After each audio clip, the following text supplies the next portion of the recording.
if I cross my legs? Hello? It's okay if I cross my legs? Yes.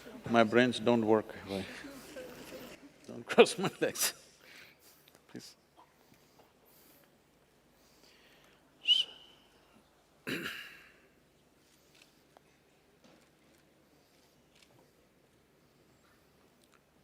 Jananam sukadham maranam karunam milanam maduram smaranam karunam kalavashadiha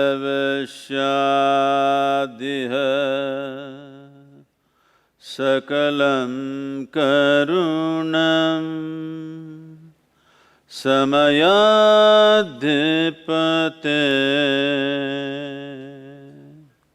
akilam karunam. Good afternoon. Yeah, I said good afternoon to all of you. Yeah, that's better. I thought you're not on talking terms with me already. Please. Good evening, dear Christites, respected faculty, revered Father Vice Chancellor, revered Father Pro Vice Chancellor, Registrar, dear members of the Isha Foundation. Hearty greetings on the occasion of the Golden Jubilee celebrations of Christ deemed to be University. Investor Inquest, which is organized by the Department of Professional Studies, takes charge of a series of lectures by people of eminence. And today's talk by our dearest Sadhguru is one such. Sadhguru, we deem it our honor and privilege to have you amidst us today. On behalf of all our Christites present here today, our humble gratitude to you for sparing time with us.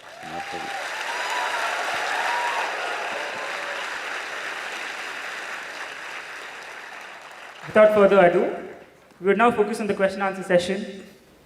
There were about 300 questions that came across to be answered by you, Sadhguru. And today's session shall see a few of them being answered. All of us Christites will be represented by myself, Rajat, from School of Law, Christ deemed to be University. My name is Pooja N. I am from Department of Professional Studies. Yeah, My name is Naina, and I am from the Department of Humanities and Social Sciences. The first question for today, Sadhguru. I, being a law student, give a lot of importance to the rights that I possess, which is basically the fundamental rights. That's what we're talking about here. So I think I should probably be allowed to sleep during classes because that comes under the purview of Article 21, right to life and liberty.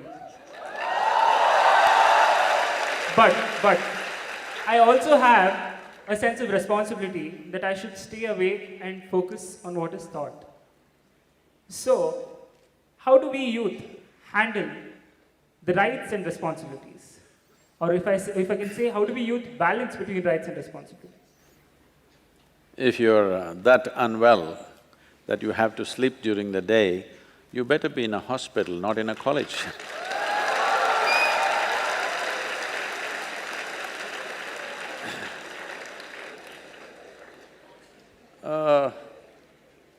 There are rights. Of course, there are rights.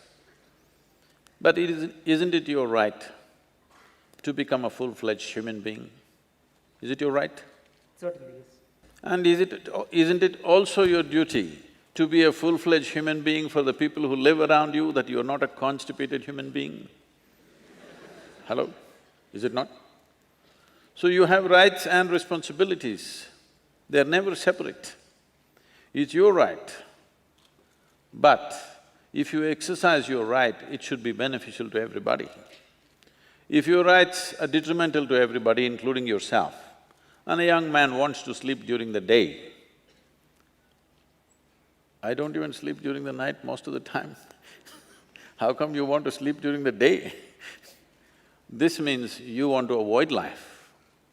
See, there is life and death, all right? When you're young, probably you never thought about it, but you better think about it because before you know what happened, you'll be dead one day. Yes. Most people think other people die.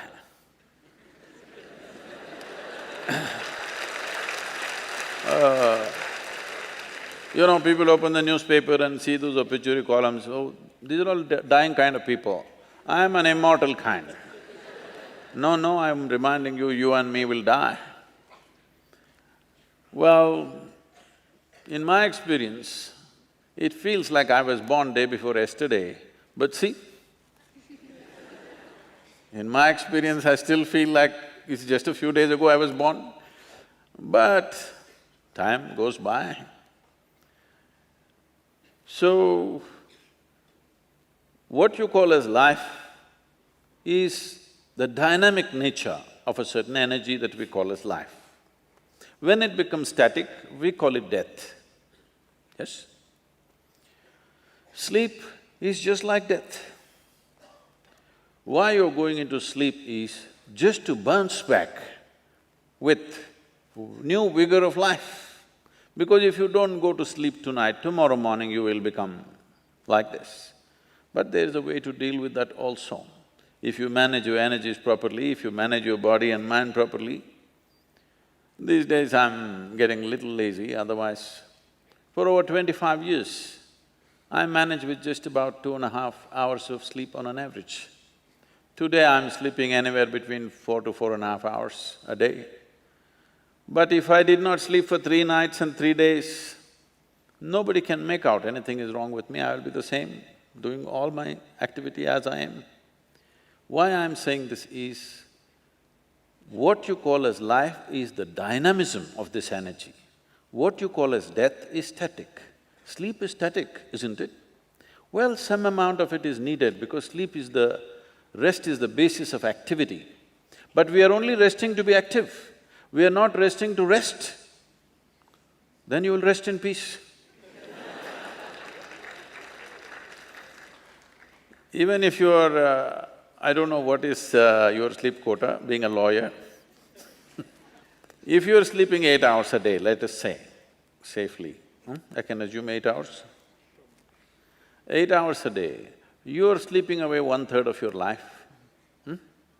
That is, if you live for 100 years, you actually lived only for 66 years. Rest you slept. If you came here to sleep, you can as well go to sleep, we can put you to sleep. What is the point? You came here to live, isn't it? Sleep is a small necessity, we have to take care of it. But have you come here to live or to sleep? You come here to live, that's only 7 people saying that. No, I didn't mean the college, I mean life. Maybe… Hey, you got a union?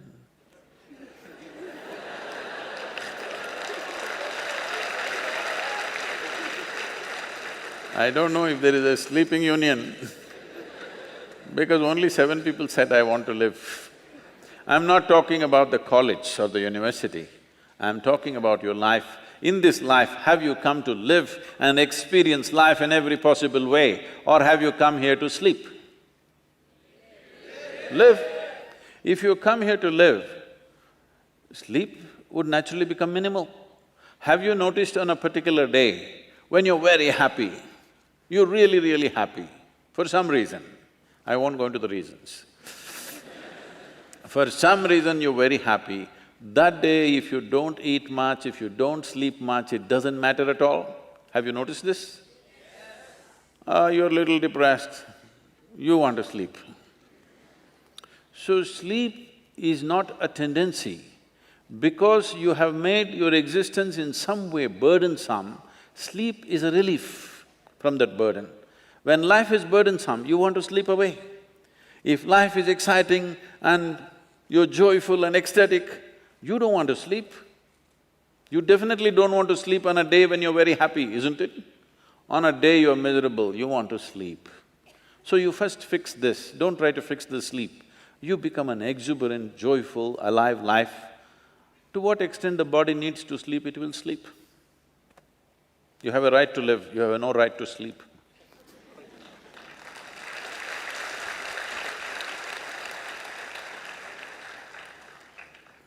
So the second question is, I often find myself in a situation where I'm not happy with myself. I compare my abilities, achievements, and even my appearance with that of others. Also, I think since I'm a humanities student, people around me constantly compare me with my other friends who have taken up medicine or engineering. And that really puts me off, and I think that's one reason for my low self-esteem. How do you think I can build up on my self-esteem and get rid of the self-hatred that I have? Well, this self-esteem, this self-confidence, all these things, unfortunately, have been sold a lot on the planet. Why do you need esteem? Why do you need esteem? Esteem is because you want to be little one-up on somebody else all the time. Unfortunately, our education systems were made like this, right from kindergarten. Who is first, who is second, who is third? You want to be first. So, your sense of happiness is only when everybody is doing worse than you. What kind of life is that?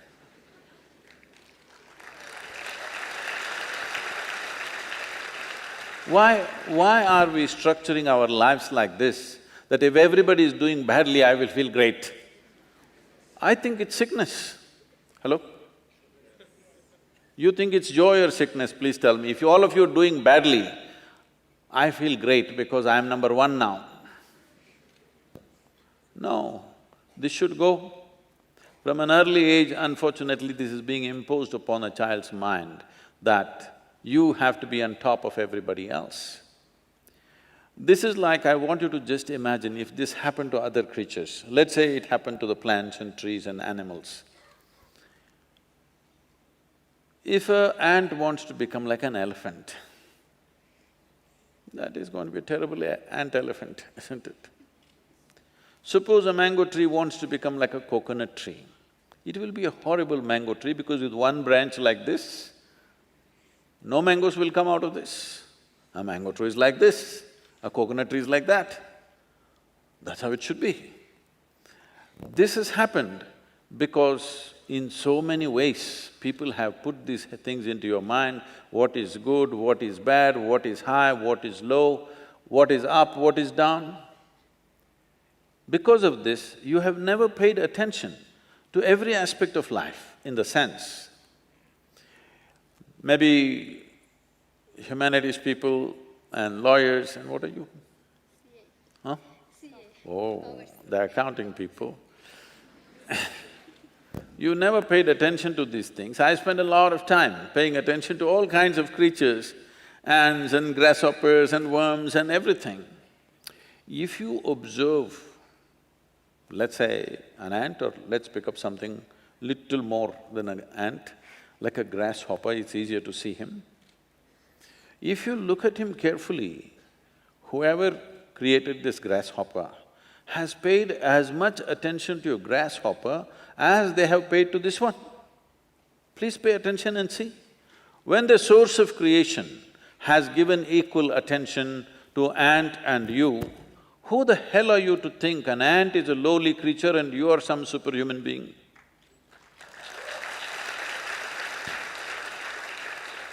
Why are you making this judgment? Creation has not made this judgment. You may think you're superior simply because you're in a blatant manner, you're walking on this planet, but that's not true. The fact of the matter is like this. See, if all the worms on this planet, right now if all of them die, all the worms, in about 12 to 18 months, all life on this planet will cease, everything, including you and me. Suppose all the insects die today, in something like 2.5 to 4 years' time, all life will cease. But if all the human beings die, the planet will flourish.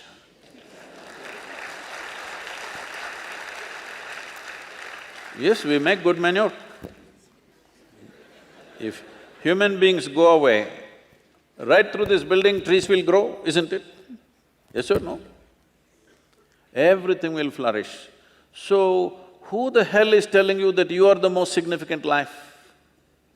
This idea that the cosmos is human-centric is a stupid idea.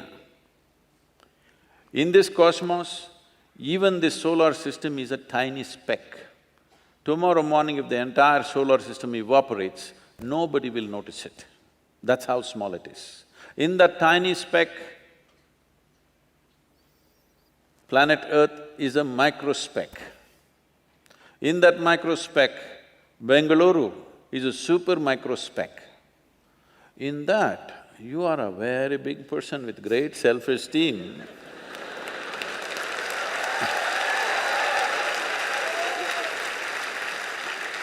This is not a simple problem. People suffer this for their whole life without handling it. Essentially, it is just this. You have gotten yourself into a place where most human beings are in this place, you get yourself into a place where you cannot handle your own thought process and your emotion. That's all. You meet 50, 60-year-old people, they've still not figured how to handle their thought and emotion.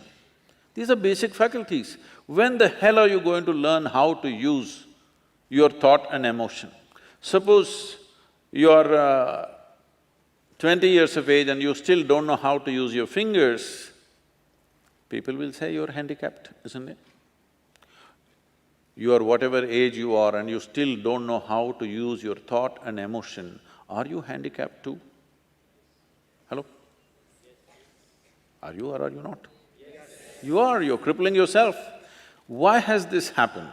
Is simply because you have made unnatural divisions in the existence, which don't exist anywhere else except in human mind. Yes?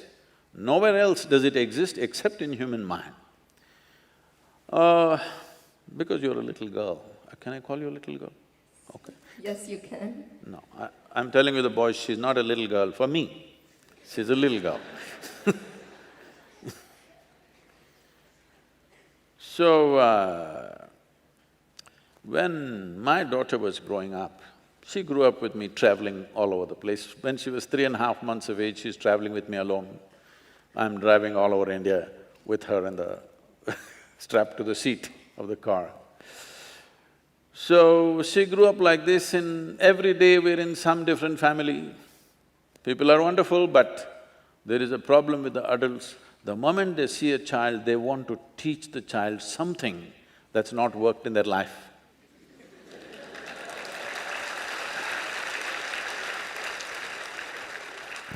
You should see, this urge is so compulsive. The moment they see a child, they have to teach, they have to teach. So I made one rule, see, you can play with her as much as you want, you can talk to her, but nobody is going to teach her anything. They said, Sadhguru, these girls but Sadhguru, she won't learn anything, ABC at least 1, 2, 3. I said, no 1, 2, 3. Then they said, she won't know how to count even her fingers. I don't care. If she doesn't know how to count her fingers, as long as she knows how to use her fingers, I don't care. She thinks she has 1,000,000 fingers, what's my problem? But they want to teach 1, 2, 3, ABC, Mary had a little lamb.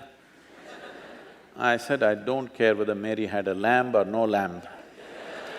You're not going to teach her anything. So nobody taught her anything.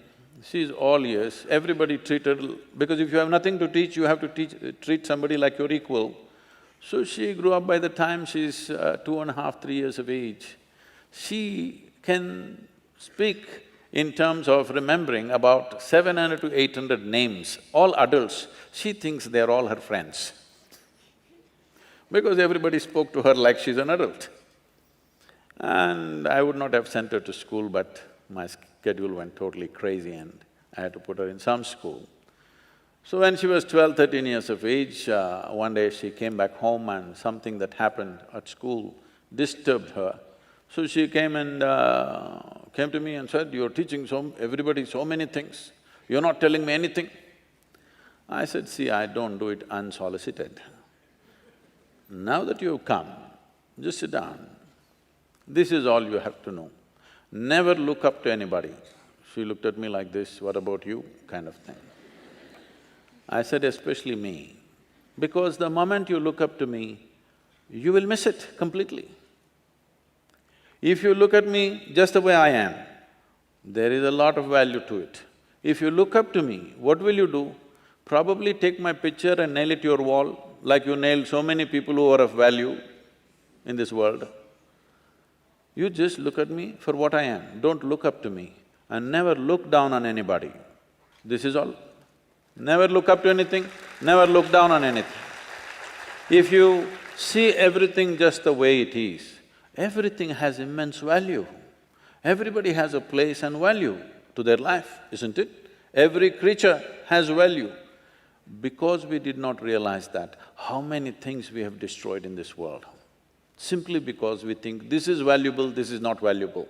There is nothing here that is not valuable, everything has its value. Maybe you are not able to see it. So don't set yourself up like this, you versus the rest of the world. It's a bad competition to get into. You want to be number one on this planet. It's a horrible place. Everybody below you and you up. Is it a good place to be? I think it's a sick place. This attitude of wanting to be ahead of somebody needs to go. Well, for fun in a game or something you compete, that's different. Life is not a competition, life is not a race. If life is a race, you must get to the finish line soon. Hello? If you think life is a race, you must be at the finish line today, I can tell you how. You want to go there? No. This is not a race. This is a tremendous privilege that we have come as human beings. This means our ability to experience life is of a much larger proportion than any other creature on this planet. That is the significance of who we are, yes? We can experience life in many more vivid ways than how an ant can experience, how a grasshopper can experience, how somebody else can experience. This is our privilege. Instead of experiencing life, we are trying to win the race. If you win the race, you should be in the crematorium today. Hello? You don't need any self-esteem. In this culture, if you don't know this, there may be people with names like this, there will be one Ramadas, one Krishna Das, one whatever. What this means is people are consciously taking the name of being a slave, because a joyful, willing slave is a tremendous human being. Only somebody who's been enslaved by somebody is a different matter. But willingly, I'm willing to do whatever is needed in this world, is a wonderful slave, isn't it? I'm one.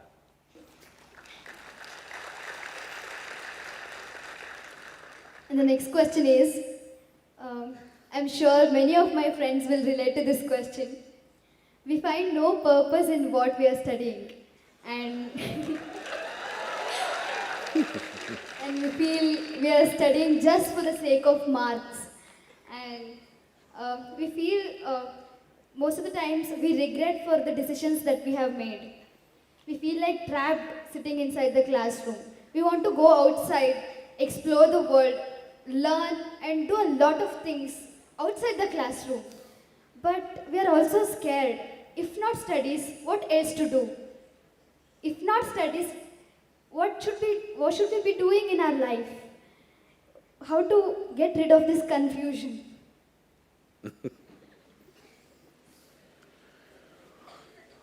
Well, once you have made your education about marks, which again goes back to the previous question, you want to be ahead of somebody else. You want to be on top of the pile. Once you've made it like this, you being miserable is natural. You should be. I would be very disappointed if you're not miserable. Because you are trying to see that how everybody is beneath you, you must be miserable. Education is about an opportunity to explore things that you may not meet on the street. If you want to be outside in the Bangalore streets, all you will meet is disordered traffic, okay?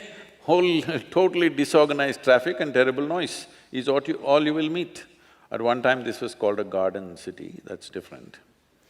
But education is about exploring those dimensions which you will not meet on the street.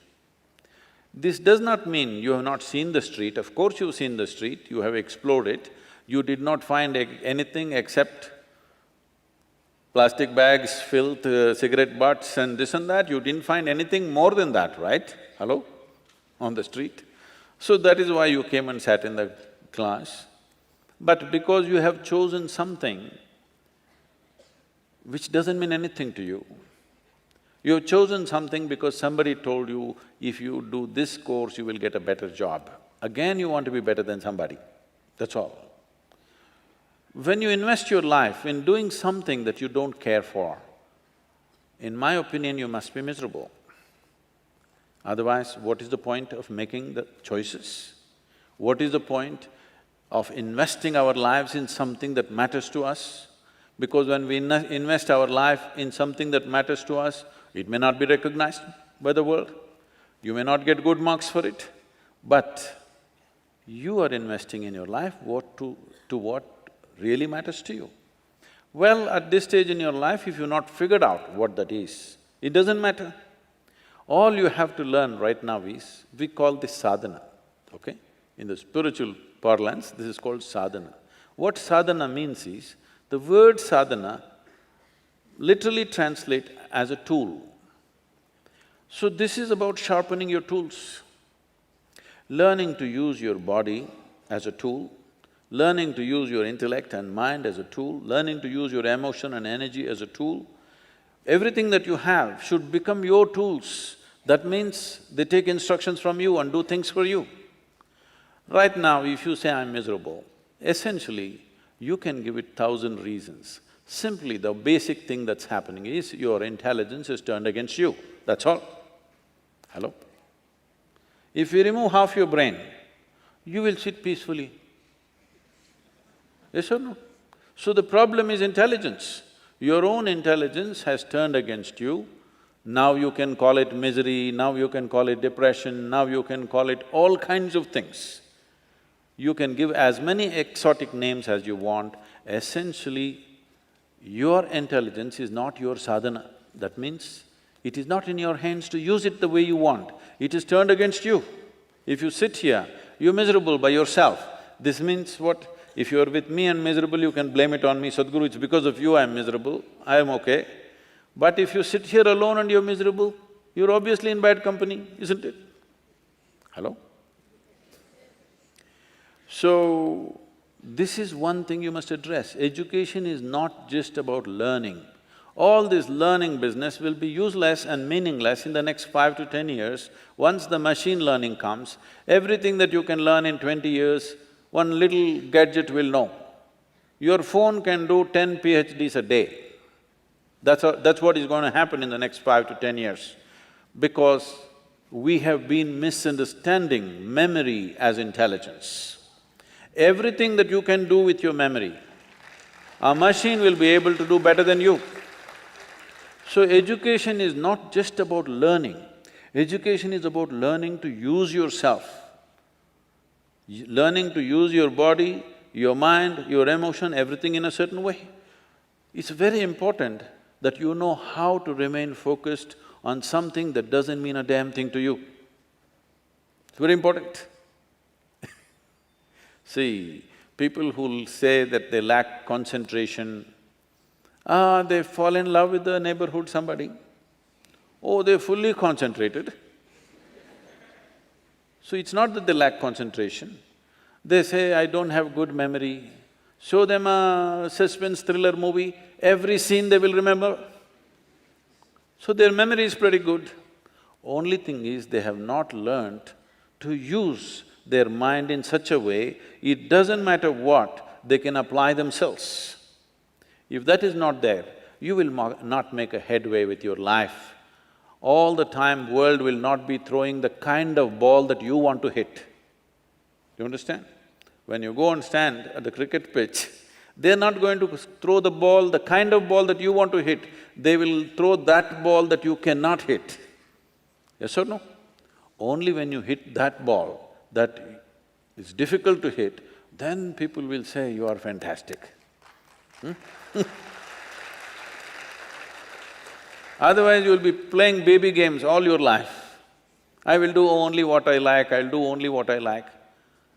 Where is the question? See, people come to me and say, Sadhguru, we want to do the spiritual sadhana. Sadhguru, what do I have to do to get enlightened? Oh, it's a big order. You do one thing, can you be here for 3 days? Sadhguru, day after tomorrow evening, my uncle's daughter's niece, they're piercing her ears. I have to be there. Oh, you want to get enlightened? Uncle's daughter's niece, ears being pierced and you have to be there. All right, 2 days we have, you do this, this and this for these 2 days. Sadhguru, I don't like this. Okay, you do only what you like, you do one thing, write down things that you like and give me. Give me a sheet of paper and a pencil. I have never found anybody writing 3 or 4 things, maximum. In this entire cosmos, you like 4 things? Are you nuts? I mean, see, if I like only 2 people here and I don't like anybody else here, am I not kind of imprisoning myself? Hello? Am I not seriously constricting my life? I like only these 2 people, I don't like anybody else here. Is it a big, crippling of myself? Yes or no? So why do you decide what you like and what you don't like? Whatever the hell you have to do it with full on. Whatever, it doesn't matter, because this is not about learning. This is about learning to use yourself in the best possible way, learning to use your body, your mind, turning this into your tools, that you have the handle in your hands. Otherwise, if you leave it loose, this mind can cause you so much pain, you don't know. Right close by, there is Nimhans Institute. All of you should take a tour. No, not to laugh, it's not a laughing matter. You must take a tour of the mental institution. You must see the people, what kind of sufferings they go through. They were just normal people like you, few days ago or few years ago. Suddenly one day they'll flip. Because between sanity and insanity, the line is so thin. If you're sitting here and miserable by your own nature, are you not insane, I'm asking you? Hello? If your mind is out of control, then we call that insanity, isn't it? Hello? Is that insanity? Please sincerely tell me, in 24 hours' time, how many moments is your mind really in control? No, you don't have to go there, this institution is good enough for you. At this level of madness, this institution is good, that is why they're trying to train you. Now this is a time of your life where you learn how to use your mind the way you want. Not about what I like and don't like. Whatever is needed, I can do with my mind. This is your mind. Your mind does what it likes. This is not your mind, isn't it? The next question is, there are times when we feel worn out. It might be because of the external pressure or emotional trauma that we are going through, or because of the lack of inner strength. In such a situation or such a circumstance, what do you think would help us get back our interest and enthusiasm in life? Oh, worn out? How old are you? Can I ask how old are you? Okay.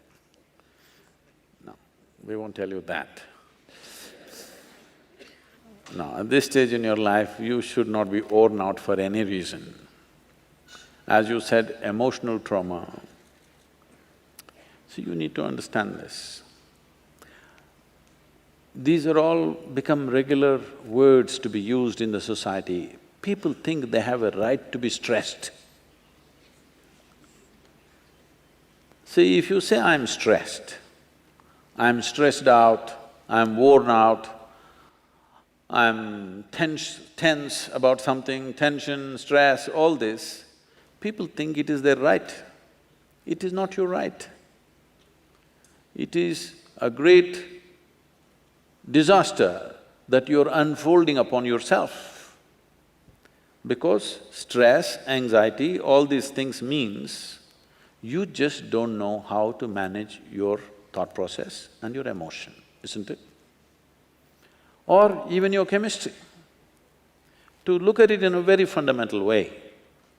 See, what you call as peacefulness, what you call as joyfulness, what you call as blissfulness, what you call as ecstasy, what you call as agony, what you call as misery, what you call as anxiety, what you call as stress, all these experiences of life, pleasant ones and unpleasant ones, all of them have a chemical basis to it, yes or no? There is a chemistry attached to it.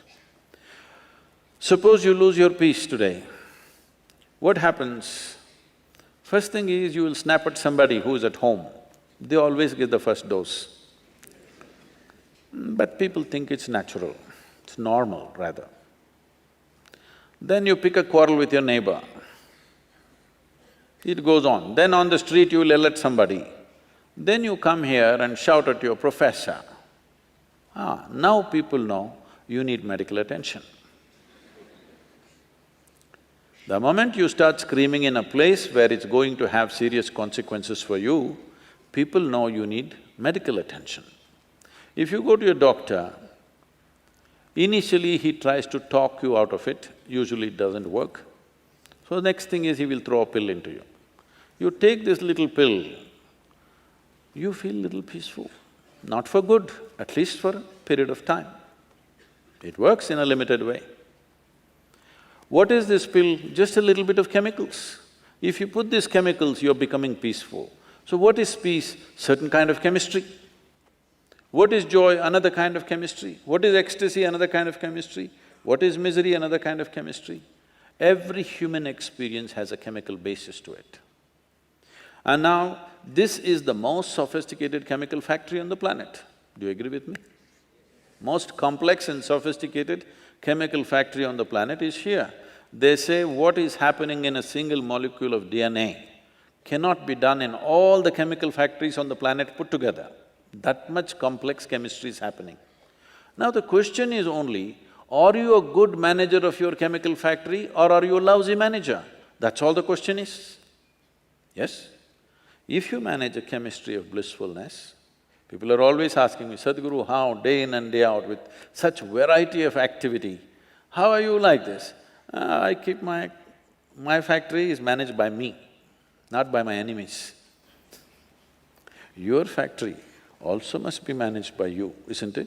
If you manage this chemical factory, will you create chemistry of blissfulness or chemistry of stress, anxiety and other things? Blissfulness. That's your choice? Yes. Very nice. If that is your choice, I'm sure that is the choice for everybody when it comes to themselves. You may want something else for your neighbor. What you want for your neighbor may be debatable, but what you want for yourself is 100% clear, isn't it so? Hello? Highest level of pleasantness you want for this, yes or no? Why such a simple thing is not happening? Simply because there is no sadhana. That means you have not turned the tools that have been given to you as your tools. See, we were trekking in… every year we are trekking in Tibet. So I'm in a tent, I'm doing some work, writing something. Another person is cutting an apple, and there's one more person in the tent, and that person tells this person, be careful, it's a very sharp knife. This irritates me, because I call something a knife only if it's sharp.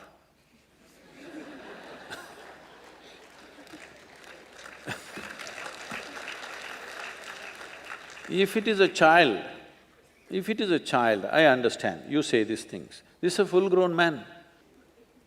Then I say, hey, leave him alone. He is a full-grown man. He should know bloody how to handle a knife of all the things, not some complicated machinery, just a knife. Leave him alone. No, Sadhguru, it's a very sharp knife. Say, I know it's sharp, that's why it's a knife, just leave him alone. Then I continue my work. Then quietly she whispers, be careful, it's a very sharp.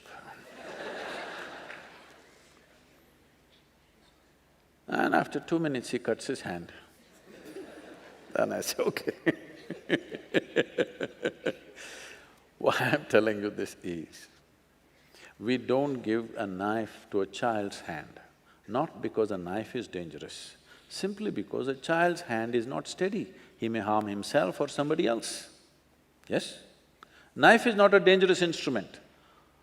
The hand which holds it can become dangerous. Yes or no? Like, is a car or a motorcycle a dangerous thing? No, it's a wonderful thing. But so many people kill themselves. If you do one mistake, it will take your life. If you handle it right, it makes your life. If you don't handle it right, it takes your life. But the greatest instrument that you have in your life is your own body and your mind. If you don't handle it right, it will take your life, of course. So this is all you're saying. This is simply because right now our entire system of education is about how to fix the world, not about how to make this into a tremendous instrument in my life. How my body, my mind, my chemistry, my intelligence must work for me. Once these things don't work for you, you are a finished case. Do what you want. Once your intelligence is turned against you, no power in the universe can save you, isn't it so? Because enough work has not been done on it, no attention has been paid as to how this functions. You agree with me, this is the most sophisticated machine on the planet? Is it nap time for the law students? Hello? I'm asking for a higher opinion. Is it nap time? No. Is this the most sophisticated machine on the planet? Have you read the user's manual? Oh. When are you going to read it? Because in this society, people are telling you, you do all those things after 70 years of age. When you're no good for anything, then you read the user's manual. If you buy a phone, should you read the user's manual in the first 3 days or after 3 years when you're discarding the phone? Huh? Earliest possible time you must read if you want to make use of that instrument, isn't it? So this is what sadhana means. Sadhana means not doing something crazy. Sadhana means doing whatever it takes so that my body, my energy, my emotion, my thought is in my hands. If you gain mastery over your physical body, 15 to 20% of your life and destiny will be in your hands. If you take charge of your mind, 60 to 70% of your life and destiny will be in your hands. If you take charge of the very life energies that you have, 100% of your life and destiny will be in your hands. Young people should do this first before you mess with the world. Before you mess with the world, you must fix this, isn't it? Sadhguru, just a follow-up question to that. In helplessness, many youngsters start thinking of taking the extreme step of ending their life. On this topic, many questions were asked. One of them is, many of my close friends are suicidal. What could I do to help them considering that… Is it your friendship which is doing this? No. This is the question that I got from the audience.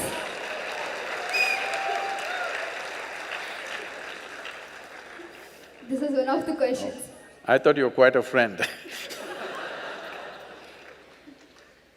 Okay. That person want to know that how can that person help her friends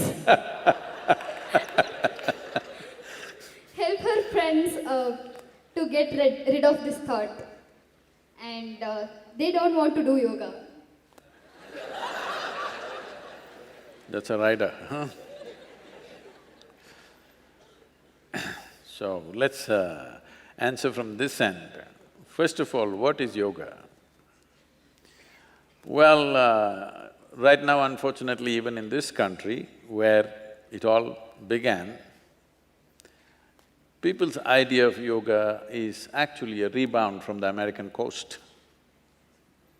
They think yoga means twisting yourself into various postures, impossible postures, that you should look like a leftover noodle.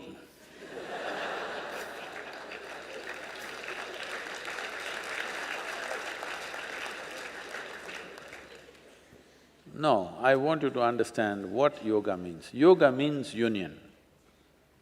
Union means, see right now you're here, even you are breathing? Your friend also breathing? You think so? Okay. Of course you're eating food, drinking water. There are many other levels of transactions, but at least these very physical things you understand. Without this transaction, you cannot exist, isn't it so? Hello? So in a way, what this is telling you is, you are just a small creature, just a small pop-up. You have pop-ups on your phone screen which pop up and pop out. On this planet, you're just a pop-up and you will pop out. Yes. So, you think you are an individual existence by yourself. No. If you lose connection with the atmosphere around you, you will die, isn't it? If you don't eat or drink, you will die. Not just that, every cell, every subatomic particle in this body is in transaction. If the transaction doesn't happen, you can't exist for a moment. But psychologically, you get yourself into such a cocoon that you think you are an individual existence all by yourself. Yoga means you consciously obliterate the boundaries of your individuality. Because if you do not consciously obliterate the boundaries of your individuality, then unknowingly your life is you versus the universe. It's a very… You must listen to me on this one, you can take my advice on this. It's a bad competition to get into. You versus the universe, definitely you will feel like dying. When you face such a big competition, it's not worth living, it'll become like that. So how people normally handle it is by obliterating it in unconscious ways a little bit. Somebody falls in love with somebody, suddenly they've opened up the boundaries of their individuality a little bit to somebody. The English expression of falling in love is a good expression because something of you has to fall. You can't rise in love, you can't fly in love, you can't climb in love, you have to fall in love. That means… that means something of you has to be stripped, something of you has to fall down. You have to make space for something else. Little bit of unconscious yoga you did. Does he still don't want to do yoga? So this longing to break the boundaries, if it finds very physical, basic expression, we call this sexuality. If it finds emotional expression, we call this a love affair.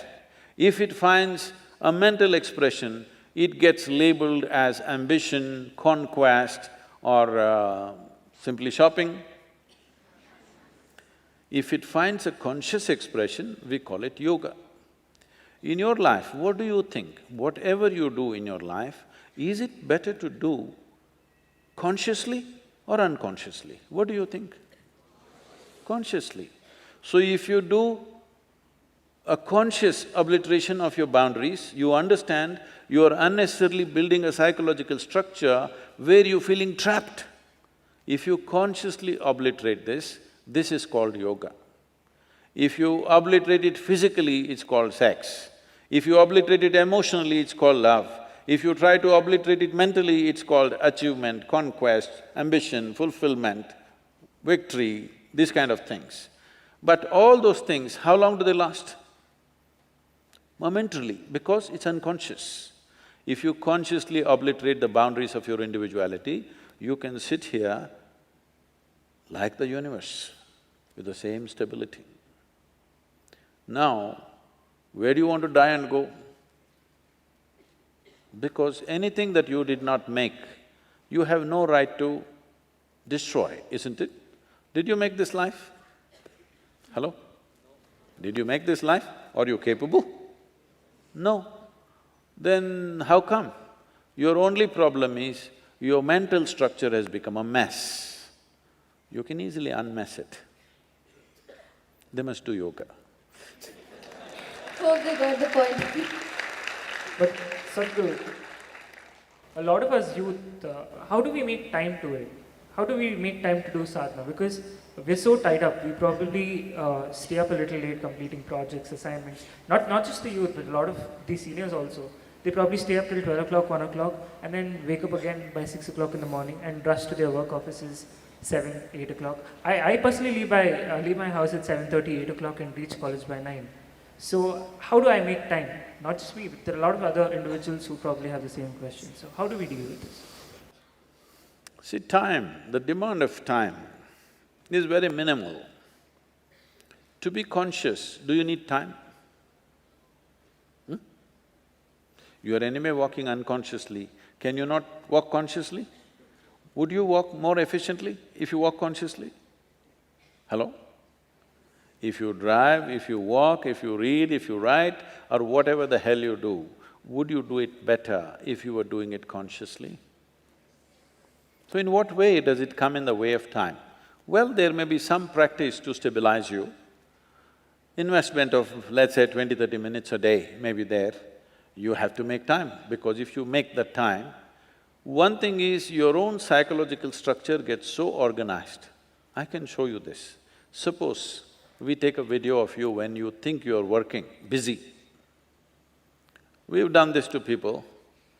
How many unnecessary movements you have with your body and how many unnecessary vacillations of mind you have. If you look at it, if these things get little organized, suddenly you would see there's a whole lot of time on your hands. What you can do, let us say in 8 to 10 hours a day, if you follow a simple regimen, which will cost you maybe 30 minutes a day, if you follow a simple regimen like this, the same 8 hours of work you will be easily able to do in 4 to 6 hours. So you gain. And your sleep quota slowly starts… As the system becomes more and more dynamic, the need for sleep will come down, that you will not sleep in the court and let your client hang. It's very important, you know. See, once you take up a certain profession, you must understand the significance of that on other people's lives. Suppose somebody is banking on you and you slept off in the court, the guy may hang. So, it doesn't matter what is the nature of your job, it has a significant contribution, isn't it? Whether you're a lawyer or a doctor or let's say a bus driver,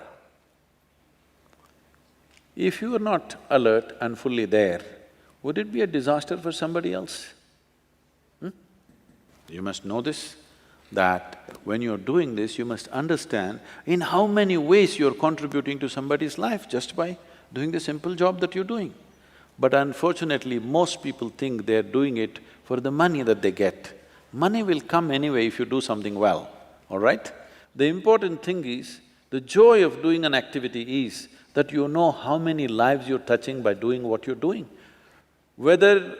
even if you're driving an auto rickshaw, are you of a great service to a whole lot of people every day? If you are conscious of this, how joyfully you would drive, why would you think of committing suicide? The world would be not against you. Right now you have made yourself into a cubicle, a small cubicle, your own cubicle that you built, and it's a prison that you built but you can't break. Why this happens to you is because Because of fear of suffering, people build a wall of self-preservation. For their self-preservation, they build a wall. The walls that you build for self-preservation are also walls of self-imprisonment. When you think there is a threat, you built a wall around your house. But after some time, even if there is no threat, you cannot come out of your house because there is a wall. This is the nature. You must understand this, there are two dimensions to you. There is one dimension of you which is always looking at self-preservation. There's another dimension of you which wants to expand all the time, wants to step into new territory all the time. Why this is happening to you is, even if physiologically if you have to look at this, within your brain, there is another brain which is called the reptilian brain, which is just about the size of your fist. This is the size of let's say a crocodile's brain. It's a reptilian brain. That part of your brain is always talking about how to fix boundaries, how to safeguard yourself. Self-preservation is its prime quality. But you became human only because of the cerebral cortex which evolved over a period of time. Now this part of the brain always wants to explore, always wants to step into something new. Whatever happens in our life, we want something more to happen. This wants to expand limitlessly. Which one do you want to empower within your life is something that you have to take charge as early as possible in your life. Otherwise, you will build a prison wall around yourself without knowing why, you're just miserable. Now, you have seen the street dogs all the time going around peeing all over the place? You think he has a urinary tract issue? No, he is building a pee kingdom all the time. He is instinctively geared that he must have a boundary of his own. Always he is trying to set up his boundary. But this is what being human means, that we can consciously break all boundaries and live here. This is what yoga means. That means consciously you obliterated your boundary and you're here as a part of the existence, not against the existence. You must find time. You were speaking about how it is very important to realize about life and death. So, of course, I did not decide to be born. A lot of us, of course, we did not decide to be born. But certain countries have taken up this issue of euthanasia very seriously, and they have legalized this pulling of the plug. So, do you think man is prudent enough to pull the plug? Well, if you don't plug in, you don't have to pull the plug. See, it is not only about this, there's one more thing. Recently, somebody in Mumbai has filed a case on his parents. I didn't ask to be born, so I want to sue you because you got me into this mess. I thought they feel that way in Mumbai, thought Bangalore was little. But now you're asking why should you pull the plug? It's like this. You know, our center in United States is in Tennessee. The nearest town is called McMinnville. Tennessee is called a volunteer state because in the Civil War, the Tennessee people volunteered and made a difference. They fought as volunteers. They could have gone both ways because they're in between state, but they volunteered for the South. So they're called a volunteer state. That culture of volunteering is still there. So there are volunteers. All kinds of people volunteer for all kinds of jobs. So there is a hospital where every day, Sunday morning, every week rather, Sunday morning at 11 o'clock, somebody dies. So Tennessee being what it is, devil's work is happening, something is happening, all kinds of excitement and imaginations happened. 11 o'clock, anyway somebody will die in that hospital. It became a routine. Then we went every Sunday morning, 11 o'clock, because they all go to the church in the morning and after 10 o'clock they're volunteering in the hospital. Every week, 11 o'clock somebody dies, just around 11 o'clock. Then we found out that there is this… in Tennessee is the Jack Daniel land, okay? They're soaked in whiskey a bit. So one of those soaked in whiskey kind of volunteer comes and he has to scrub the floor. When he's scrubbing the floor of the ICU, he sees all these cables are in his way, so he unplugs all that, scrubs everything and puts it back and goes. By the time he's finished scrubbing, every week around 11 o'clock somebody dies. So unplugging what is this? Oh, it's not the… Unplug with Sadhguru, you know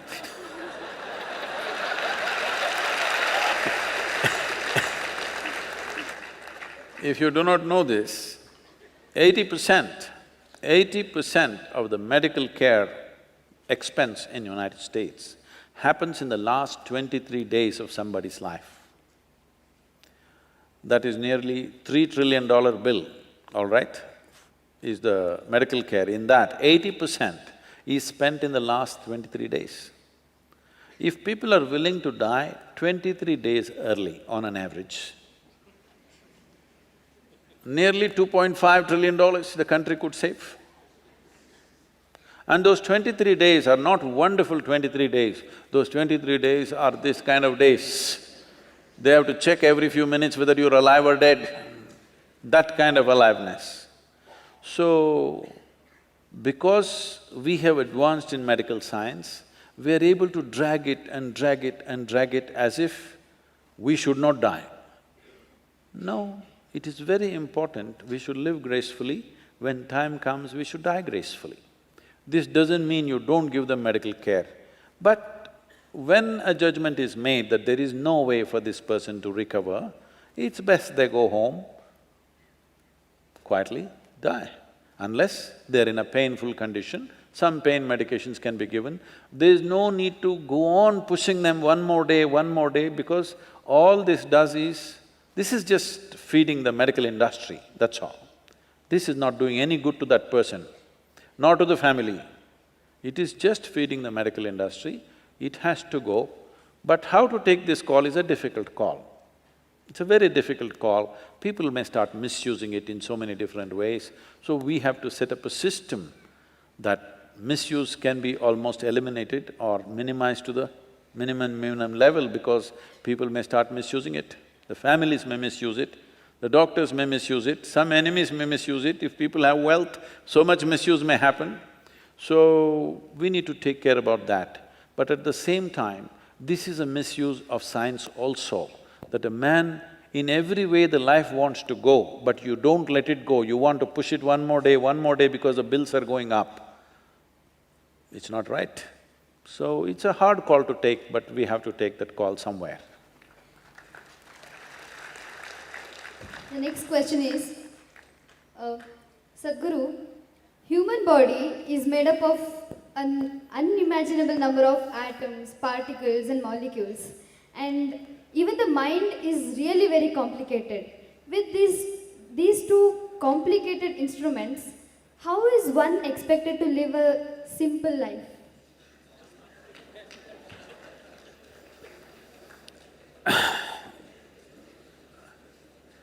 It depends how you describe simple life. If you think being a simpleton is simple life, I don't recommend that. But simple life generally meant that the arrangements that you make around your life are simple, so that it doesn't entangle you, it only supports you. See, all arrangements that we make in our lives are supposed to enhance our life, isn't it? Why do you get educated? Because you think it'll enhance your life. Why somebody gets married? Because they think it'll enhance their life. Why people have children? Because they think it'll enhance their life. Why they're doing business? Because they think it'll enhance their life. But look at people's faces and see, before they got educated, before they got married, before they had children, how they were and how they have become today. Does it look like they're enhanced? Hello? they become like this. So obviously, they made so many arrangements that they cannot handle. They made more arrangements than they can actually handle, isn't it so? They did not make arrangements consciously, what is needed for me? Their problem is, she is every day going shopping, so I also want to go shopping. I don't know what to shop, but I'll shop something and come, because she is also shopping, my neighbor. So because they're in this condition, though there is no container service at the end of life, most homes have turned into warehouses. Most people have things in their homes that they have not used for a year or two and still there. They can't give it away, but it is cluttering their life in such a way they have to trip all over the place to walk around in their homes, because they did not build this home, they did not buy these things, they did not form these relationships as a way of enhancing their life. They are using everything to entangle their life. So simple life means you're not entangled, it's very important. You are enhanced, but you're not entangled. You make whatever the kind of arrangements you make, but the kind of arrangements you can handle, isn't it? You don't try to make arrangements like somebody else and you don't know how to handle. Suppose you want to build a palace. A palace means you need 500 people to service the damn place every day. How many people are going to live there? A family of 4, or will you have 100 children? See, always in the past, the kings had, In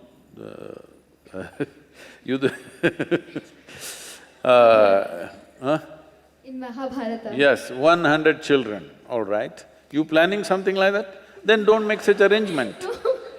Then do not make such an arrangement. Why do you make an arrangement that you don't need?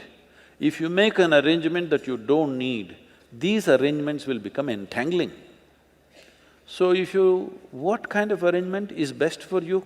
You just make that. This is a simple life. Simple life does not mean you're a simpleton, all right? You keeping it in such a way, anytime you… wherever you need to go, you can go, whatever you have to do, you can do.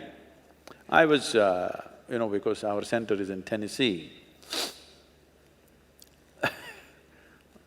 I hope it's appropriate because this is not in any this thing.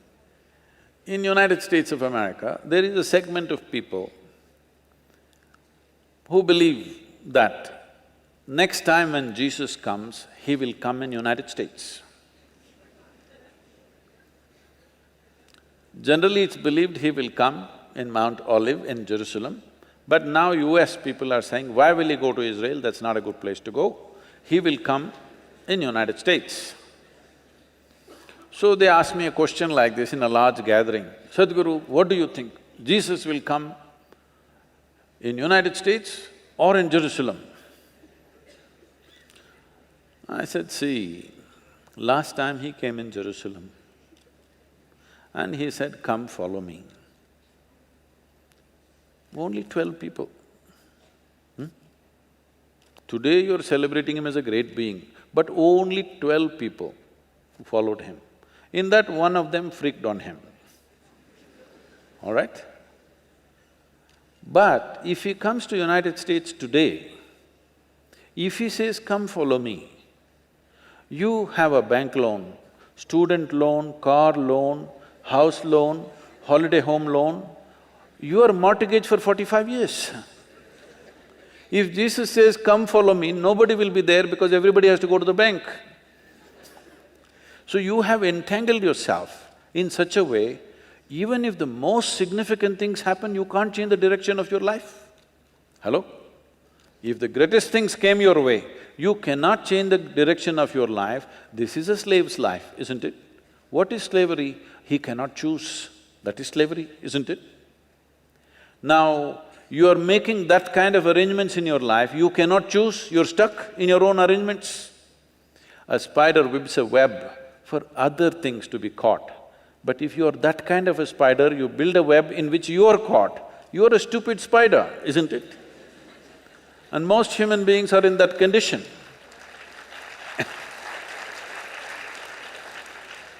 So simplicity means a sensible arrangement which will not entangle you. You made an arrangement in such a way, If something significant happens here, you are going this way, if something really significant happened this way, you can go this way. Your arrangements will not trap you. That is a simple life. This is an intelligent life. Simplicity does not mean a simpleton. If you are smart enough, you will make arrangements that support you, not arrangements that entangle you, isn't it?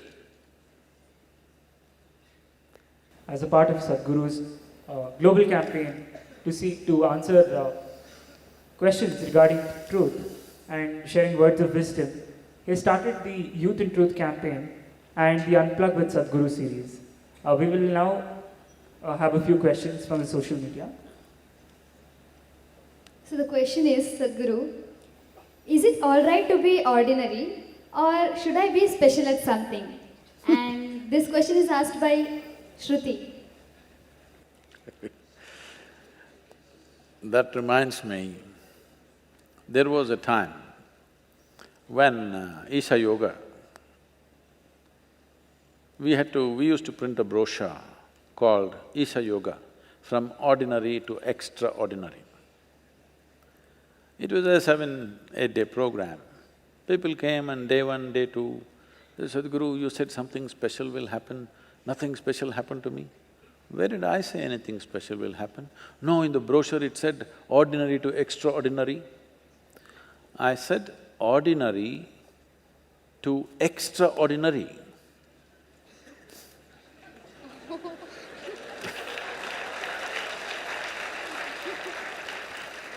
That means you have no need to be special. You became far more ordinary than everybody else. And other people think you are extraordinary, that's their issue. But you have become very ordinary, more ordinary, you are consciously ordinary. Because wanting to be special is a sickness. I want to be special means what? Again, I want to sit on top of everybody's head? No, just be ordinary. Ordinary is very extraordinary because creation is extraordinary, isn't it? An ordinary ant, an ordinary leaf, an ordinary flower, aren't they extraordinary? Hello? Tell me which is just not worthwhile in this creation. Just look at it and tell me. Just tell me one blade of grass, can you create it, if it's so ordinary? No, everything is extraordinary, but none of them are trying to be special. Wanting to be special is an ailment, you should not get into that. Well, to be yourself as ordinary as possible so that you don't have to pretend, you don't have to act up, you don't have to prove anything to anybody, this leaves you enormous amount of time and energy. You were asking about time. If you… see, once you don't have to do this, I'm just joking, okay? See, I get every day 10 minutes more than you simply because I don't care how I look. If I have to remove every hair on my face, 10-15 minutes it'll take. That too, you have chosen to take away everything, it's easier. Suppose I want little, it'll take much more time, one hair more if it goes away, you know, so much repair I have to do. So you just want to be ordinary. This is how life made you. Creation made you like this, must have some intent, isn't it? So, if you just shift from looking good to being good, you will become very ordinary and very wonderful.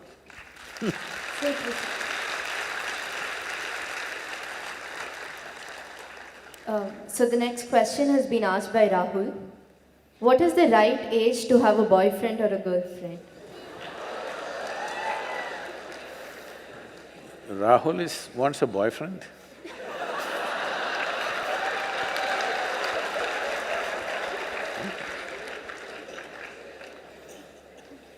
It's legal.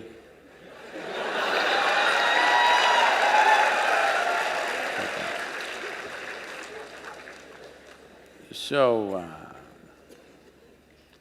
I think every child has boyfriends and girlfriends. Yes? When you were 3, 4, 5 years of age, didn't you have boyfriends and girlfriends? You had.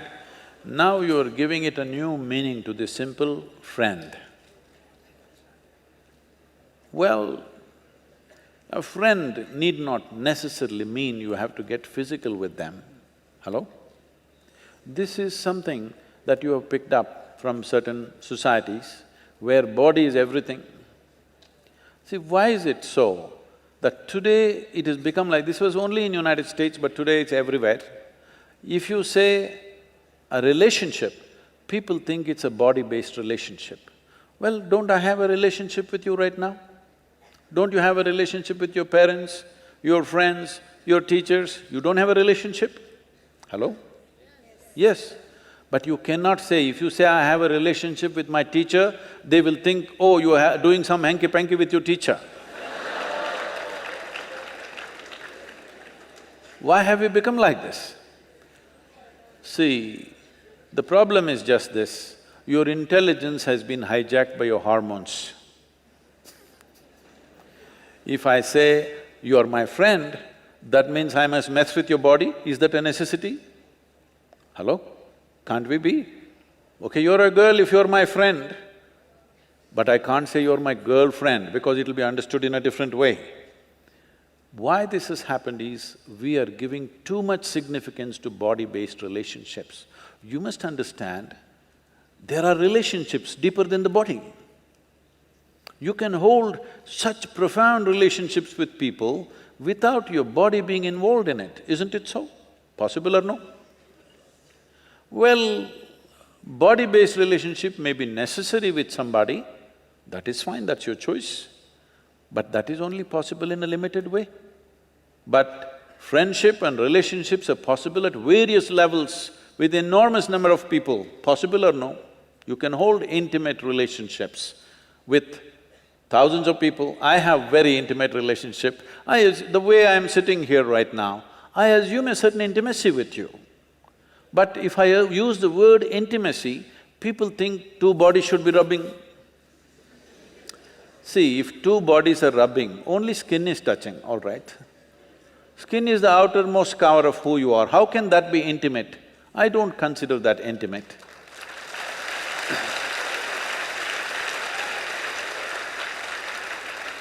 I can penetrate people, not just their minds and their emotion, their very innards, their very life process. I hold that kind of relationships with people, where my life energy reverberates with their life energy. That is intimate, that's really intimate. Body rubbing, okay, it's maybe a necessity at a certain stage of one's life, it's okay. We are not trying to make it right or wrong, it's one's choice. But don't make that the basis of friendship. Why can't you be friend with every girl and every boy around you? Hello? So, essentially you're asking, at what age should I go into sexually oriented relationships? Is that what you're asking? But I think you'll be doing a great service to yourself and to the world if you remove this boyfriend-girlfriend business and call it something else. Call them your what? Romance or your love affair or whatever, because friend, the word friend must be released from the body. It's very important. Otherwise, friendships won't happen. Everybody will be like this, because if I say you're my friend, she's afraid. Unnecessarily, isn't it? If I say she's my friend, she will fear, what is he up to? How is he my friend? Release the word friend from the body, it's very important. Let friendships happen all over. Well, body-based relationships happens with another individual, that's different, that's your choice. At what age? See, when you're in education, as I said, first you make these instruments. If you don't take charge of these instruments at this stage in your life, believe me, your own body, your own mind will trip you in so many ways right through your life. You won't ride them, they will ride you. That should not happen. At this stage in your life, let the focus fundamentally be on how to grow yourself to the best possible place within yourself. Don't be in a hurry to live. Living will happen a little later. If you live too early, you will not live too well. Don't try to live too early. I am not a moralistic person to tell you, do this, don't do this.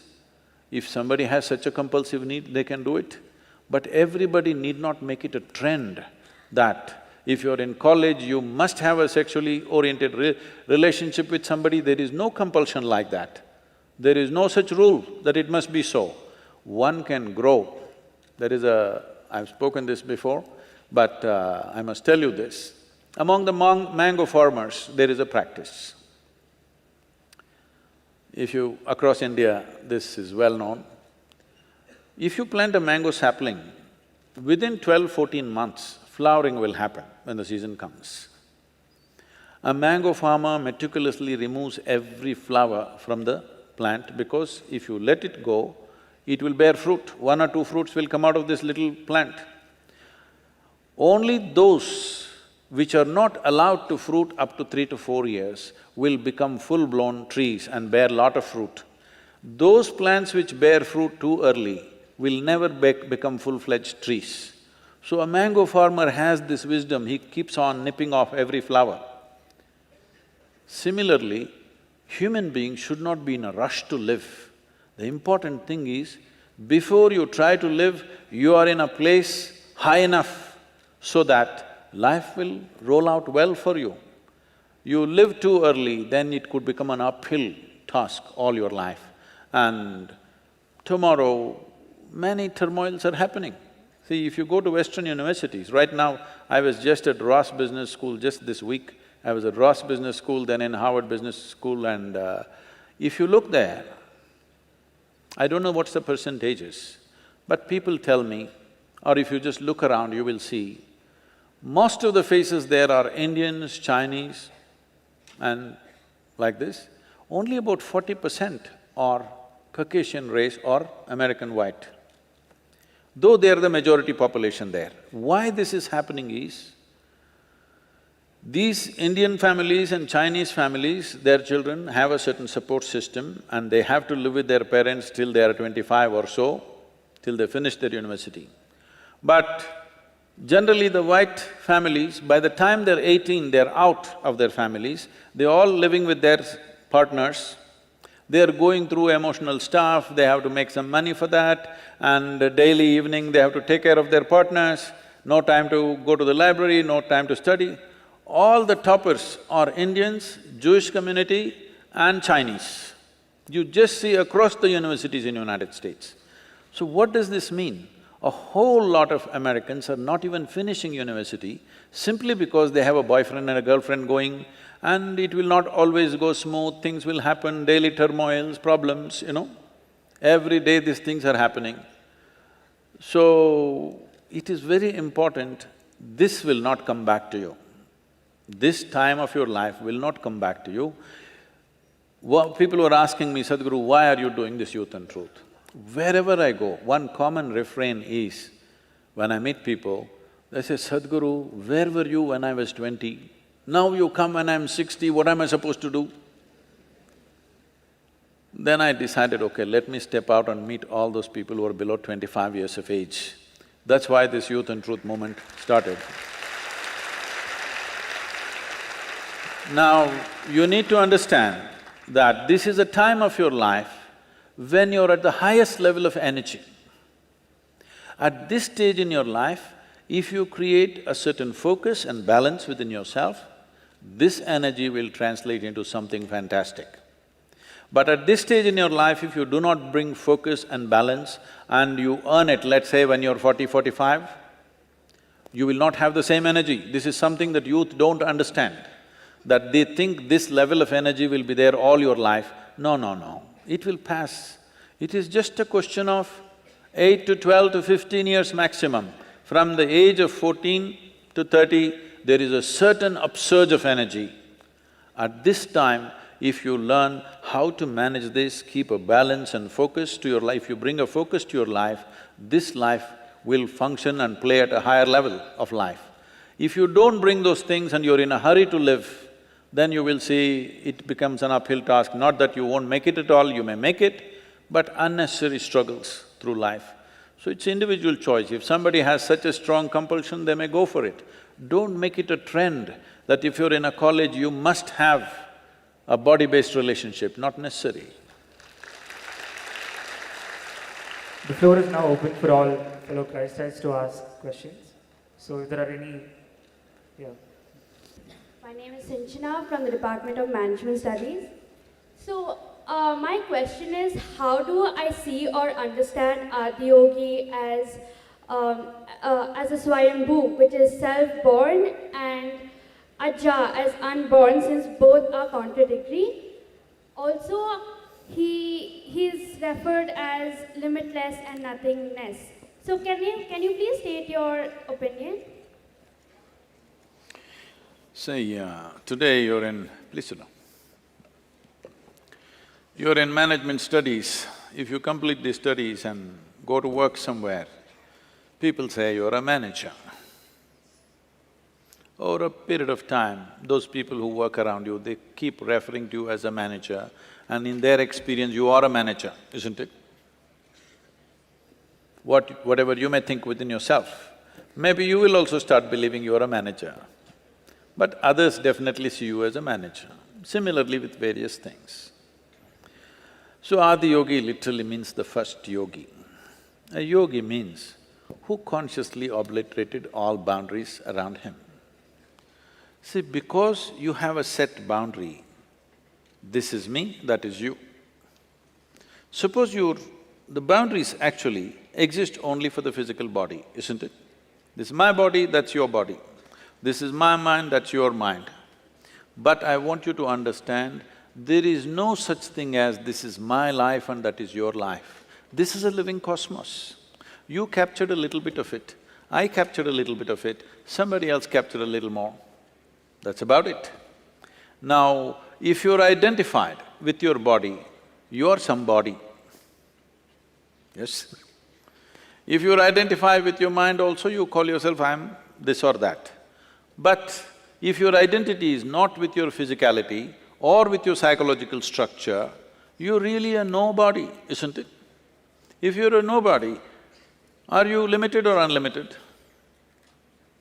So when we say yogi, we are in many ways saying he is a nobody because he's not identified with his body. Well, he has a body, but he's not identified with it. See, what you call as my body right now, just some time ago was probably a papaya or a carrot or a fruit or a vegetable or something, isn't it so? Hello? You don't like that. What do you like? It was some food, something to be eaten, isn't it so? You ate that and now it's sitting here as my body or your body. Before that, it was just soil that you walk upon. And after some time, again it'll become soil. Most people don't get this point unless you bury them, that you're just a little bit of this planet, aren't you? Huh? Aren't you? Just a piece, little bit of soil. When we bury you, you understand, but it's a bit late. But if you realize right now, whatever I call as myself is all accumulation from outside. That was not me, okay? Somebody unplugging something.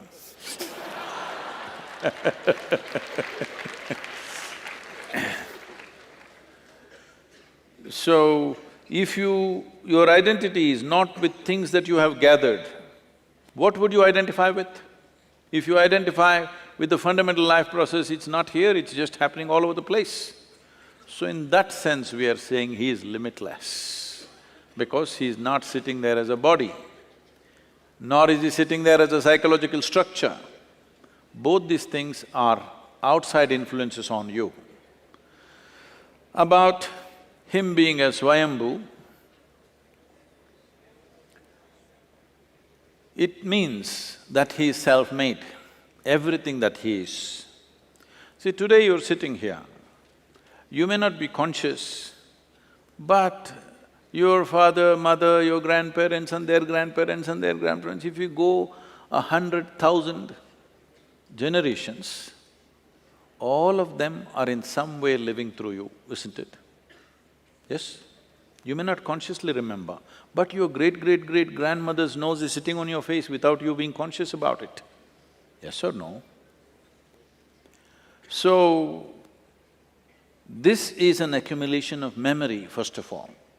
There is evolutionary memory, there is genetic memory and karmic memory and various other forms of memory. In yoga, we identify memory as 8 different fundamental forms in which this body is formed. Because these 8 different memories are there, memory means it's a software that's been given to you. This is why it grows like this.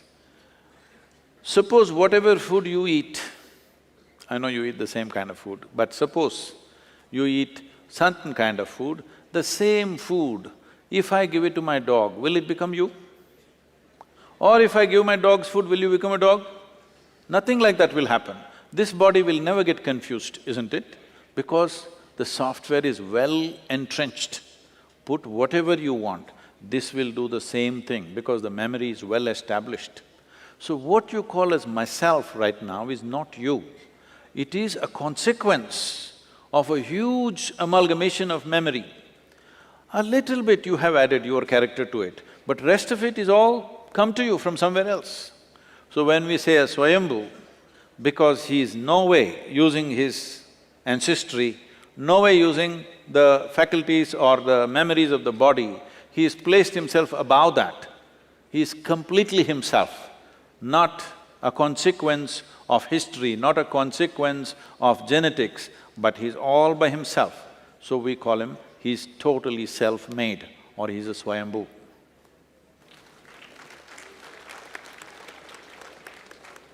Namaskaram, Sadhguru. My name is Prashant. Where are you? Okay. Namaskaram. My question to you is, whenever we make decisions, there is always a right or wrong decision. Whether the decision taken is right or wrong is only eventually realized. How would I know I took the right decision, and how will I know if I'm taking the right decision or wrong decision while making? But why are you copying a question, huh?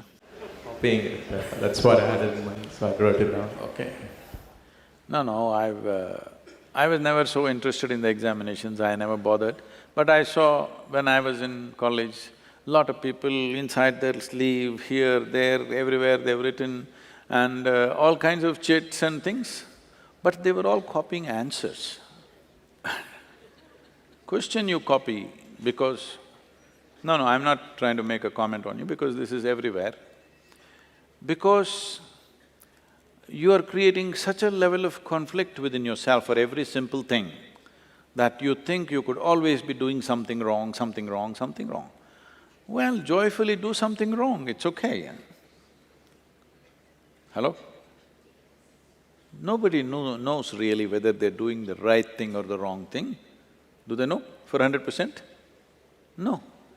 So don't bother yourself too much about is this right, is this wrong. It is just that when you do something, is this bringing well-being to me and everybody around me? That's all your concern is. People who think they're always right, they're terrible people. You produce tyrants out of this. I am always right, I made all the right decisions in my life. This is a tyrant. This is not a human being. It becomes a very ugly human being who does everything right. You don't have to do right things. Just be a little more human.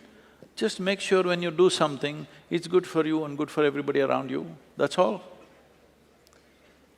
It is right, it is wrong. Who is to decide? If it's bringing well-being to everybody, it is the right thing, isn't it? Nobody can decide what is right and what is wrong because for 1,000 years they've debated the same things and nobody has come to a conclusion as to what is right and wrong. And people who believed they're doing the right things, they did the most horrendous things to each other, always. So instead of looking at right and wrong, which is a consequence of a morality in which you believe, why don't you awaken the humanity within you? Why don't you become a living humanity? Humanity means just this, already we spoke about this. Animal nature means fixing boundaries. Human nature means expanding or including everybody into your boundaries because this is a natural longing. Wherever you are, you want to be something more, something more. What is this? This is because your intelligence has come to a place where it doesn't like boundaries. It wants to expand. This is human nature. Human nature is naturally inclusive. Animal nature is exclusive, it wants to fix boundaries. So instead of being in boundaries of right and wrong, even if somebody is wrong, let's include them and do the best we can. Because the moment you think, I'm doing all the right things, everybody looks wrong in your life. See, please sincerely address this and see, most people are in this condition. Except themselves, everybody is wrong somewhere. If everybody is wrong and only you're right, it's a sign of madness, it is not a sign of being right. So do not waste your time in right decisions, wrong decisions. When you are reasonably balanced and clear and happy, not frustrated about something, make a decision, throw your life into it, something wonderful will happen. You may not do the right thing, but you may do a great thing, you may do a wonderful thing, that's good enough. How far will I go? What will happen? Well, that depends on various things, your own intelligence, your competence, and the times in which we exist. You should not discount the times in which we exist. At different times in history, different things take off. We may be in sync with it, what we are may be appreciated today, or what we are may be appreciated tomorrow, or what we are may be appreciated after we are gone. But whatever we did in our life, we did with total involvement, because life is in its involvement, life is not in its correctness. Your involvement must be unbridled. Whatever you do, see how everybody's well-being is included in this. If you are an inclusive process and you're involved, it is fine. Are you right or wrong? Right or wrong, till the last day of your life, you cannot really decide what is right and wrong, because there'll always be another set of people who say this is wrong, isn't it? Can we have a question from the top, please? Namaste, sir. My name is Lekashri. I'm from Institute of Management. My question is, how to learn accepting the truth? Because most of the time, truth is bitter and it is a hard part. So I always tend to make a few adjustments and assumptions which will make my life little easy, but I'm far from the truth. So how do I start learning, accepting the truth and following the hard path and being right? Okay. Right now there are more conclusions in this than questions. First of all, you have concluded truth is bitter. Let's understand this, what truth is. Right now, if I take this object and leave it now, it is going to go this way. Yes? Hello? Ma'am, yourself? If I leave it now, this is going to go up. That's the truth. No? Hello? No, it'll come down. Is it bitter? This is what truth means. Truth means you figured out how life works. You observed, you didn't make it up. A lie means you made it up. Truth means you observed. You paid enough attention to life that you realized this is how it works. Why will it be bitter? If you discover how it works, will life become smooth and easy or bitter? Most complex things you can do effortlessly because you know how it works. When you do not know how something works, that's when life is bitter, isn't it? So whoever is telling you truth is bitter, they've invested too much in lies, what to do? You have a law… No, I was asking for a lawyer's opinion. So do not make such conclusions. Truth means, see, only truth works. Please listen. Only truth works, but you cannot accept it right now. So I want you to see it this way. Observe life. What really works on all levels of life must be the truth. Huh? What really works on all levels of life must be the truth, isn't it? So please pay attention. There is no acceptance or rejection. How can you reject something that really works wonders for you? How will you reject it? I'm asking, how can you reject it? Can you? That's it. Please. We'll have one last question. No, because of that. We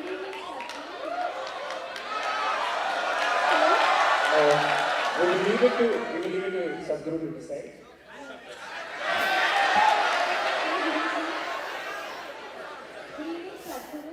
Let them ask.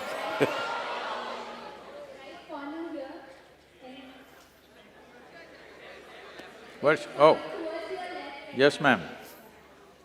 Good evening, I am Sindhuja from Department of Life Sciences. I would like to know your opinion on present day art, like the modern art, the films, the videos, and its influence on present day generation.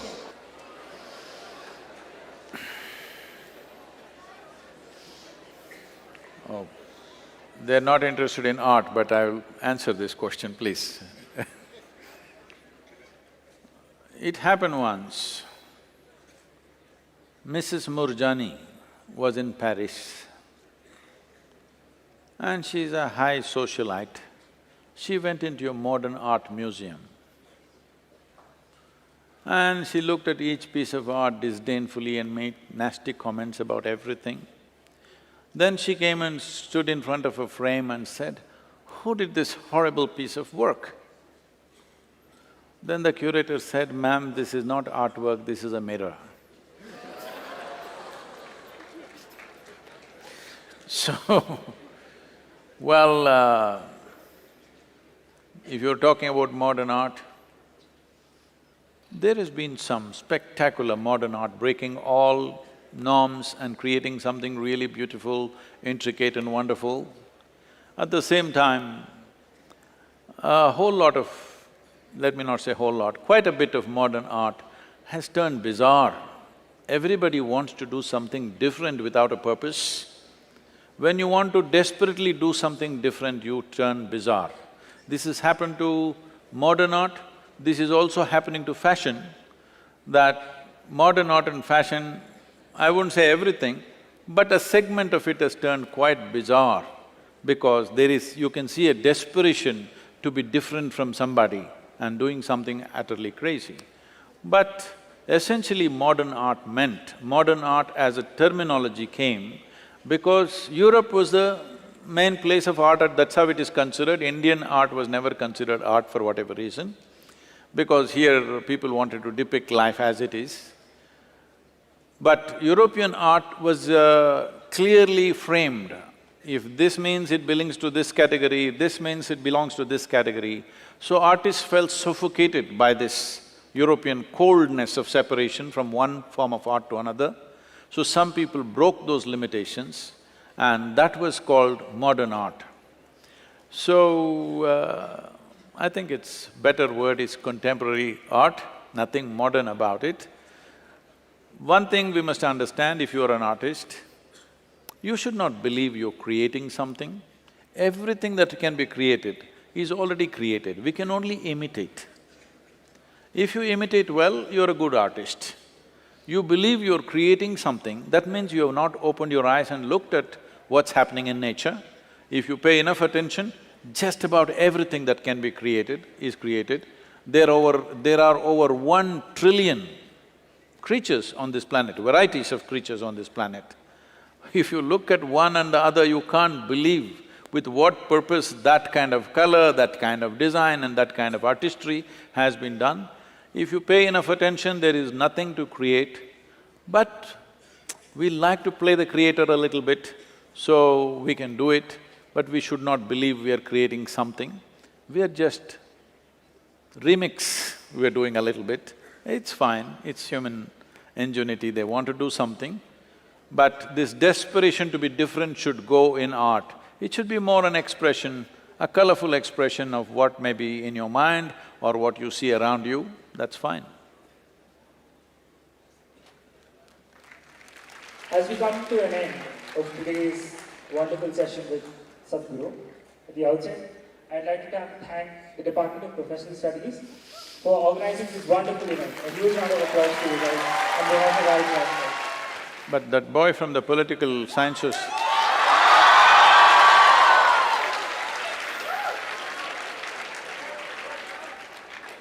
Let's…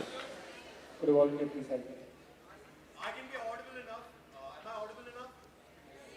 Sure. I'm from the Department of Management Studies. Oh. I have a little question for you. I've jotted it down, so excuse me while I read it. You're talking about how important happiness is, and to be happy, so much so that you can't sleep.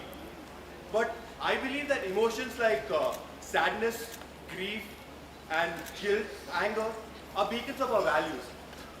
Should I push these emotions away, or should I try to learn from them and enjoy the experience of life? Because life is all about ups and downs, and it's not just about the ups. Oh.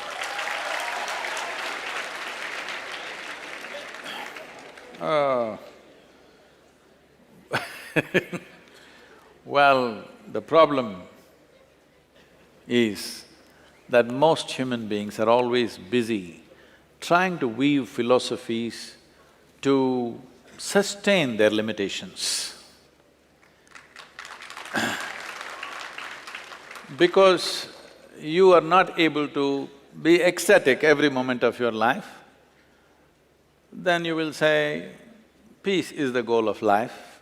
When that is also not possible, you come to a philosophy, sadness, misery, anxiety, frustration, everything is part of life, we must go through all that. Let's look at it this way, do you ride a two-wheeler, a motorcycle? Huh? Then I hope you won't have ups and downs, ups and downs. You want to be up, because the down consequence is different. Similarly with life, the down consequence is different, only that if you're among people who are always in those conditions, that they are up and down, you think you're normal.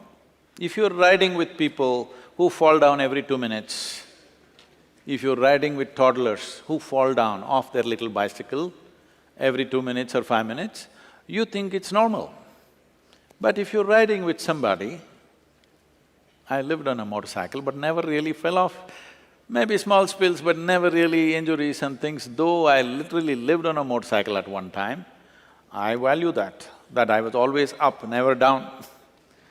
But if you think up and down is good, by the time I was 35, at least 12 or 13 of my friends died on the roads, all motorcycling, wild riding.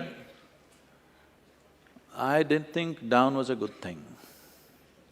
Whether it's physically or mentally, I never thought down is a good thing, you need a philosophy to support that. No, down is not a good thing, up is a good thing. Hello?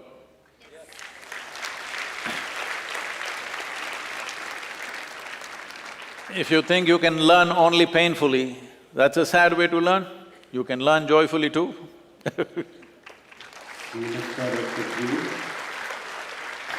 We are greatly privileged and blessed by your presence and all the more your inspirational discussions and conversations. This is the right time for the university, being Golden Jubilee year. We are in the mission of your special transformating experience, youth and truth. Thank you very much. And our young people, this many, represent 10% of our student strength. We are from 21,000, I think 2,100 are here. We are ever grateful to you. This will be a great learning and creating a new curve in the institution, Christ University. Thank you very much. I want all of you to understand that you are sitting in an institution like this. For each one of you who is here, in this country, there could be 1 million young people who are not able to be in an institution like this. So, it's very important that you make use of your time here in such a way that whatever you learn and acquire and what you make out of yourself being here, in some way it is useful for everybody in this country and the rest of the world.